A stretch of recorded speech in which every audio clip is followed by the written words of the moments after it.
if you're going that way. The reality is, in our modern world, this is very difficult to find. I mean, if you find a qualified teacher and you can be very closely connected to them and they can guide you like that, it's wonderful. But the reality is that's very difficult to find. And if we don't have that and we try and do it on our own, there's a huge probability of going completely astray in the whole thing. I mean, either fear, or the other thing that happens is we have this spacious experience. I'm enlightened. Everything I do is from the enlightened mind, so I can do whatever I want. And this also happens. I mean, really. I mean, there's a huge danger in going completely astray if we don't have this close guidance using this approach. But it is very powerful. I mean, this is really the approach, as I mentioned yesterday, that particularly they adopt in the Mahamudra and Dzogchen approach, is to try and cut through right from the beginning and then hold that. But to do that, we need a qualified teacher to hold that. Otherwise, we can go all over the place. Someone who hasn't asked many questions. I don't know. Yeah. A beginner question. Sorry? No. During the last meditation, one of the instructions was who is the me that gives the order to your mind and your body to relax. Yeah. And very natural rise to me that my brain, my will, and my heart. Is that an intellectual answer? Or is that what you directly saw? I don't know if it's intellectual. This what comes out. Yeah. And again, and I try to wipe it sometimes, but it rises exactly. again. And that's the thing, is that generally our intellectual mind has an answer for most things, and if it doesn't, it wants to get an answer. So when this question is posed, our strong habit is the intellectual mind forces its way in there and says, hang on, I can answer that. Don't worry, I know the answer. Or I can work it out. Let me do the job. And you go, okay. And then your intellectual mind says, it's this, it's this, it's this. And usually the answer is based on our belief system, whatever belief system we have. And then we go, okay. Why is it not? Our belief system may or may not be true, it may or may not be accurate.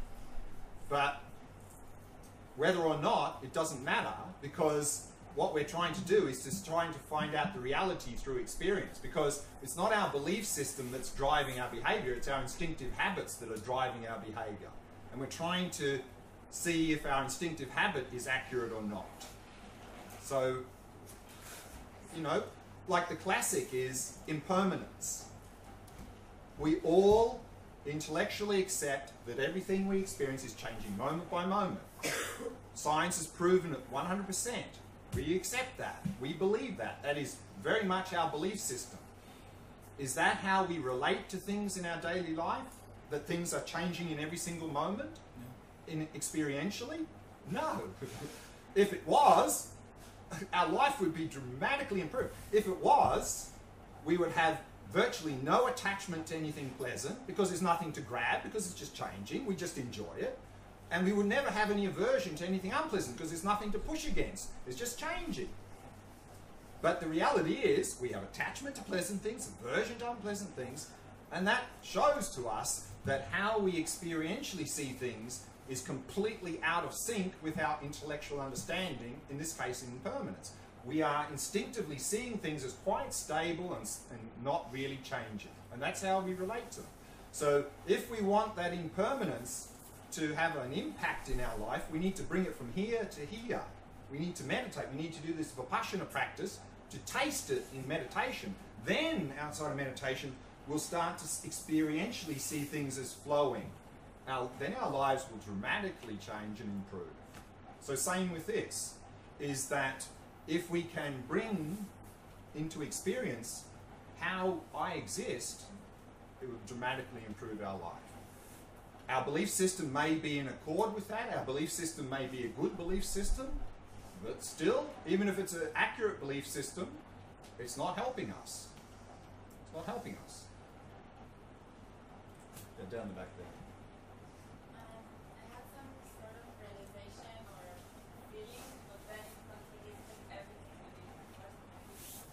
Sure. I felt, I don't know if I can say it, kind of a strong feeling, like when I'm looking for myself, I'm finding something bigger, like we're all kind of part of a big consciousness. That Sure. is, Yeah. And then we separate it into me, him, Yeah, her, yeah. because it's like it's Very good. possible to put a circle around something, Very good. and because it's one body, so. Sure. But then it contradicted attachment for me because it kind of explains why I attach to other people, why we're looking for love, why are we looking for communication Yeah. with people, because originally the nature of our existence is kind of given for one big thing. And it's like there are many places where we meet other people and we're in the same thing. For example, when you teach me something and I learn it, we're kind of like there are even neurons in the brain. Sure. that are like, Sure. So you said that this contradicted attachment, meaning, I didn't quite, you mean that this experience was opposite to attachment? No, it gives me the feeling like it's meant to be that I will be attached, like it's my nature to okay. want to be attached to something, but Right. originally we're the same thing. Right. So we need to be clear about what we mean by attachment. Attachment doesn't mean connected. It means to need something. Right. But if there is no separate me, then what is there to need? Because there's nothing separate to you. I'm not separate, but I'm part of something big. Right. But I need him and he needs me. This is something. Need, yeah, but maybe you are more thinking that because of that interconnectedness, each aspect can benefit each other. And it can't exist without the other. Right, but that's not attachment. Attachment only comes from a sense of separateness. You know, there's me here and there's something there, and that thing there that's separate from me, I want that, whether it's a person or thing. So maybe we're mixing here between attachment and simply the understanding of interdependency. So, if attachment is not connection, so what is indeed? If attachment is not connection, so what is indeed connection? According to this theory of Right. Buddhism. What's your question? What is connection? What do you mean? What I mean, like, if connection is not attachment, so Yeah. according to this theory of independent me, what is connection? Connection just means interdependency. So therefore, we're, as the person said there, is that we're part of an interconnected web of everything. And to understand that we're within that means that we would simply do things in harmony with that interconnectedness. Meaning we wouldn't do anything that is against that. And so this, at the deepest level, is the basis for ethics. You know, at our level, if we don't appreciate this, ethics usually comes from understanding that, you know, don't do harmful things and so forth. But actually, at the deepest level, ethics comes from this experiential appreciation of interconnectedness. So if we're at that level, it would never enter our mind to harm anyone, because it's just irrational because of the understanding, the interconnectedness. But again, I'm talking experiential. We can have an intellectual appreciation of this and still harm people, no problems. But if we're living that experientially, it would never enter your mind to harm anyone. It just wouldn't, it's just like, it wouldn't compute. I have two questions. Yeah. One, I had the same feeling as her. Yeah. When I was looking for myself, so I felt this activity, but it led me to kind of nihilism, I guess. Sure. Because Sure. I was thinking, what's the point then of doing something good for someone else? Like, there's no real altruism because I'm actually doing it for myself. And if someone harms me, I shouldn't even stop him because he's actually harming himself. Yeah, so again, what's happening is we're misinterpreting emptiness to mean nihilism, you know, and That's common, and you know, I really do. I hear people who claim to be Buddhists for 10, 20 years saying things like, doesn't matter because everything's empty. I mean, and these are people I know who seem to have been Buddhists for a long time, and they're still saying this. So I think maybe they haven't internalized. Maybe they've just done the philosophy and somehow think that emptiness means, well, nothing exists. So the correct understanding is, because everything's empty, everything matters. It means, emptiness means interconnectedness, which means everything we do has an effect in that interconnectedness. If we were separate, independent, maybe we could do something and not have any effect on anyone else because we're independent. But the reality is, everything's interdependent, which means everything we do, everything we think, say and do, has an impact on ourselves and everything else. That's the understanding.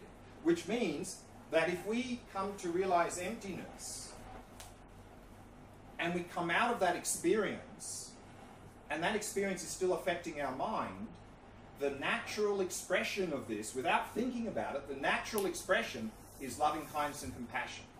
That's the natural expression. Because there is no one there independent of me. There is just suffering, whether it's mine or theirs, not much difference. And so we just do whatever we can to alleviate suffering. And we don't have this sense, my suffering, their suffering. So therefore you'll find, and this is a sign that our emptiness practice is going well, is that if we are instinctively becoming more kind and compassionate to ourselves and others, this is a very good sign that our emptiness practice is going in a good direction. If we find that as a result of our emptiness practice we're becoming more and more and more isolated, that's not a healthy sign. There's something not right in the emptiness practice. Oh, okay. So the second question, when I was thinking about, so what's the purpose of the mind? The purpose of the mind? Yeah, of all our habits. Oh. All the overthinking and the crazy monkey mind and whatever. So why is it there? Why does it exist? That's not me. So, and then I was thinking kind of like how the body is created. So like when we have cells in the body or neurons, so the neuron for eyesight or for taste is originally the same, but then just where it's located where it's located in the brain or in the body, that's what gives it its function. So this will become eyesight, this will become, so as you said, like dependent. But then I think like each cell in the body doesn't know its function by itself. Like it doesn't know it's part of my body and that's why that's what it's doing. It just knows itself. But if like each cell or neuron would like start asking itself this question. It would say, I'm doing my own thing. I don't care about you other cells. You go away and do whatever you want. And then, of course, what would happen? The whole thing would collapse. Exactly. So then, like this bigger thing that's happening won't happen. This cell will become eyesight. This will become. Exactly. And they all went there just because of their natural habits. They didn't understand, but something drove them to be that way. So that's. I was thinking. So I think maybe cells don't. Fortunately, cells don't have this ignorance that we have, and that's why the body functions. I think if cells had ignorance, we'd just die immediately. It would collapse. The whole thing would collapse. But maybe the fact that we have this annoying mind Yeah. that keeps with these thoughts and habits and attachment, that's like our natural function or this greater thing that we don't understand. Natural. Well, we need to distinguish between natural and habitual. Often people say it's natural to get angry. It's natural as if it's part of our nature. But Buddhism would say that's a bit misleading. Buddhism would say it's habitual to get angry. Yes, that normally as a human we have a strong habit of getting angry, getting jealous and that, but it's not natural. It's not part of our nature. And often people ask the Dalai Lama, because often a lot of modern therapies say that the basic human nature is greed, is anger, jealous, whatever. And then people ask the Dalai Lama, what do you think is the basic human nature? And his answer is caring. caring is the basic human nature. And of course, we're talking at the deepest level. And at the deepest level, our mind is not obscured by ignorance, which means caring is interdependency. That is our basic human nature. But now it's sort of suffocated by our ignorance, and it doesn't manifest. So instead we get angry, we get jealous, we hurt people and so forth. So if we can remove that ignorance, then that basic nature of caring, which is an expression of dependent arising, will just manifest. So, Well, we're not here first and then down. Yeah. so what about sickness or death? Sure. Does not exist. It exists. Again, we have to be very careful here to say things don't exist. Sickness exists, death exists, cups exist, you exist, body exists, mind, everything exists. It's just a matter of how it exists. That's what we're looking for. So, for example, a person who has like schizophrenia or cancer, it's not he has cancer. Cancer is like the concept we put on it. So it's another thing. Well, the person's sick. I mean, the person has a physical illness. We call it cancer because then we can better identify what that illness is and hopefully we can treat it better.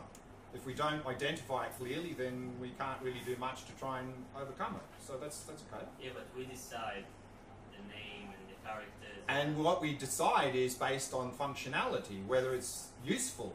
I mean, of course we could call it anything, but we have this idea of cancer, and if we correctly label the illness as cancer, then we can go, okay, now we've clearly identified what's going on, let's try and resolve it.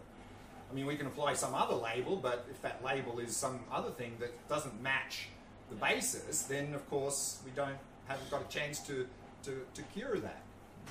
So labeling is not just some arbitrary thing. It's not like we're just fabricating whatever we want. Labeling is to make sense or meaning out of the world. But sometimes it's harming people because. What's harming people?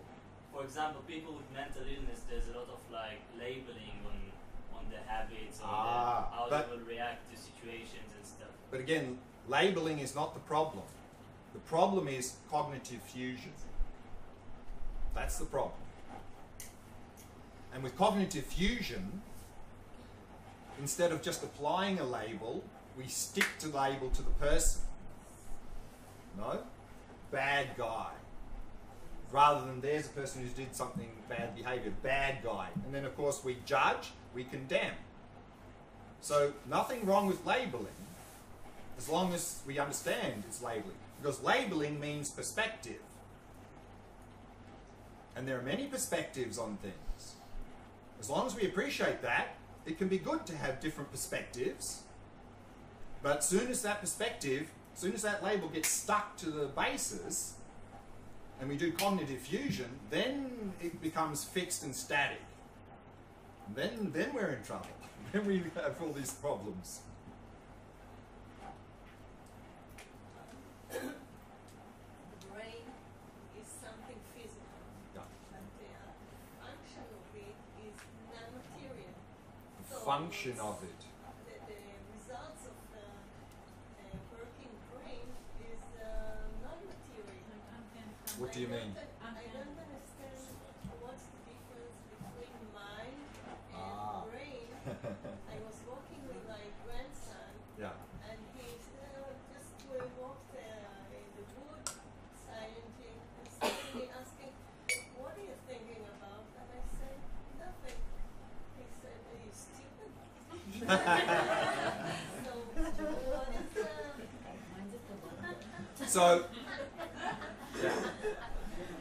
So generally in science, particularly in what's called scientific materialism, the assumption is that everything in the known universe can be explained in terms of matter and energy, including the mind.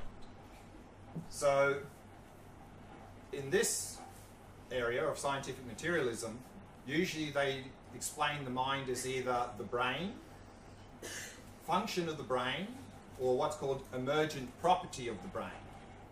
But it can be completely explained in terms of the brain. So generally in that field, a thought is nothing more than electrical signals and chemical flow. That's what a thought is. Nothing more than that. But it's interesting that, you know, that we talk about emergent properties, you know, that water has an emergent property of wetness and so forth. And in every other case, the emergent properties of a physical object, the emergent property is physical, except when it comes to them explaining the mind. This is the only case where, according to them, the emergent property is not physical. So that sort of already should sort of sound a few alarm bells, that in every other case, the emergent property is always physical, except here. So we think, why is that? Let's check that out. So the Buddhist assertion, of course, is that not everything in the universe is matter and energy. There's physical phenomena, which are matter and energy, and then there's mental phenomena, the mind. So we have two types of phenomena, physical and mental. And so the mind is not the brain. It's not a property of the brain, a function of the brain. Of course, they're very closely related. And the mind, being not physical, actually then has no spatial location. So the mind is not here or anywhere, because it's not physical. Because it's not physical, it has no spatial properties, no physical properties at all. And so that's one of the things that I asked in this morning's meditation before breakfast. Does the mind have any physical properties, physical characteristics? And so then we are looking through our direct experience. And I think when we look at the mind, we don't see electrical signals, chemical flow. You know, we don't see any physical properties. We don't see color, we don't see shape, we don't see none of those things as the mind. So the Buddhist assertion is that the mind is not the brain, it's not physical. And this is I think one of the challenges is that we tend to, in our modern society, have been indoctrinated in this view. I mean, modern science has basically pushed this view for the last 400 years. And so therefore, to say the mind is the brain, a function of the brain, it fits nicely into their theory. But of course, they really haven't tested that theory. So therefore, this is the Buddhist theory. So the Buddhist theory is actually that the mind is fundamental, not the physical world. And in some sense, you know, in scientific materialism, they would say that the mind is emerging from the brain, and that the mind is nothing more than the brain, really. Whereas in Buddhism, in some sense, you could say the opposite, that the physical world is emerging from consciousness. So we have to check that out. You know, again, our belief system, whether we believe this or that,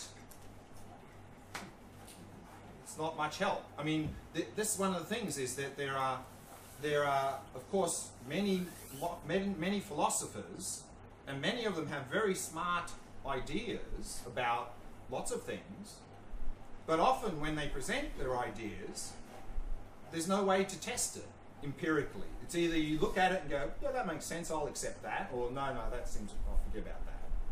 Whereas at least here, you know, in Buddhism, we have the Buddhist theory, but then it says, okay, this is the Buddhist theory about mind and nature of reality, and here's how you test it. It's up to us to test it. If we don't test it, it's just another theory which may or may not be accurate, may or may not be helpful. So at least here, we can test it. And the measure of testing, of course, is this theory says, if you do these practices, you will overcome mental afflictions and suffering.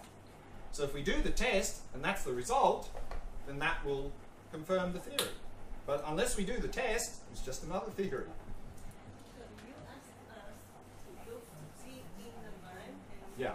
at the mind, be in the mind. Who is in the mind? Sorry? Who is thinking about being in the mind? Isn't it the brain? Again, what we often do is that particularly our visual sense, but all the senses are located here. Tactile, of course, goes the whole body, but visual, sound, smell, taste, it's all in this little area. And particularly visual sense is dominant in our life. So we have naturally a sense that the agent of this sense is just behind there. And of course, neuroscience tells us the brain is the agent. And so we go, okay, that sort of confirms my experience, that I have the sense the me is somewhere behind my eyes, because that's the dominant sense. And neuroscience says, yes, the brain is the one who's doing the stuff. So we go, okay, I'm here, or the mind is here. But maybe we should check that out and not just accept it. And so that's why it's also helpful in this meditation of resting in awareness, that if we can really relax the body, and if we focus well, what we will find is that our sense faculties, which dominate, start to go dormant. Then we can see something rather than being pushed that way by the senses. Then it becomes interesting. Down the back. So if you take that cup and you tear it apart to its little tiny atoms, eventually you get to, I don't know, to carbon, to all kinds of words I don't know in English. Sure. To chemical foundations, which you cannot deny that exist. Just like the cup exists, just like you exist. Same. But the chemical foundations are not, we can't tear them apart. We can't have subatomic particles. Sorry? We can't have subatomic particles. Aren't they made up of subatomic particles? Okay, but under the subatomic. Ah, isn't there like this, they have this Higgs boson now that they've discovered? Higgs boson? Higgs boson.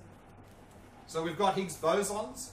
Maybe they'll be able to find something that Higgs boson's made up of. And if not?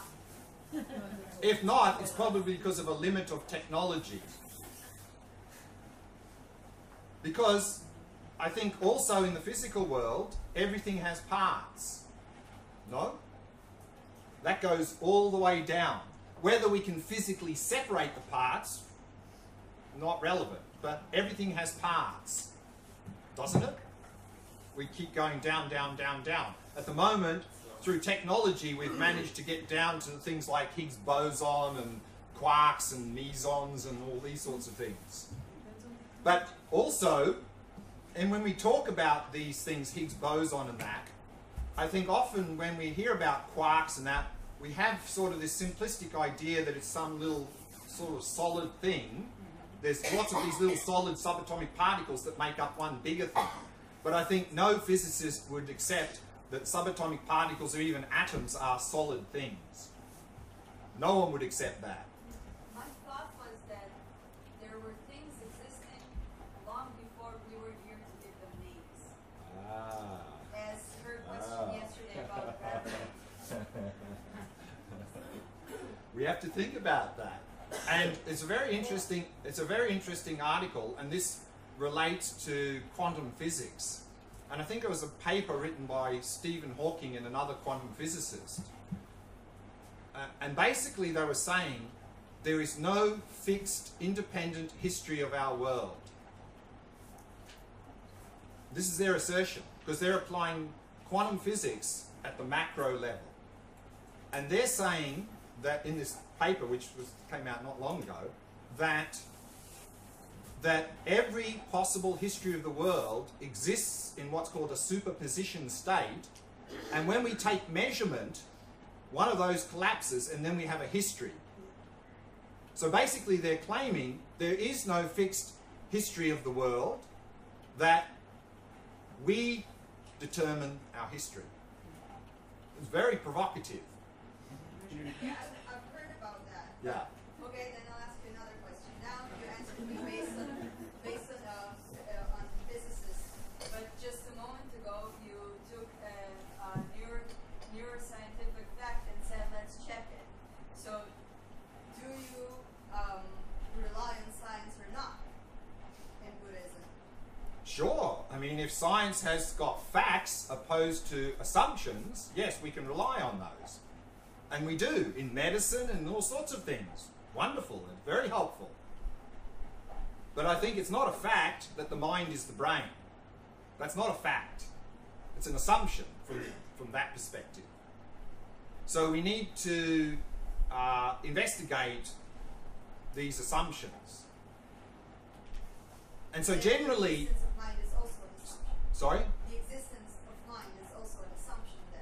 Well, I mean, I think the fact that we directly experience it maybe is more than an assumption. I mean, actually, recently there's, I think, a well-known, I don't know if he was a neuroscientist or he's working in that field. You know, we often talk about, because the mind, according to, within the domain of scientific materialism, where everything's matter and energy, it's a bit of a nuisance because it doesn't fit neatly in that theory. So they try and sort of stick it in by saying it's the brain, or that the thought is nothing more than chemical flow, electrical signal, or they say it's an emergent property. And one thing, and then of course you end up with this what's called the hard problem. How does a non-material mind and a physical brain, how do they sort of talk to each other? And so this is a difficult question to answer. And then recently one well-known, I think, cognitive scientist, I think he was, wrote a paper or made a presentation, said there's no hard problem because the mind doesn't exist at all. So he solved the problem by saying the mind doesn't exist. Consciousness, he was saying, conscious experience does not exist. You do not have conscious experience. It's an illusion. That was his answer. So nothing exists? we can check that out. Anyway, we've got to take a break now. So let's have a break. We'll come back at 10:45.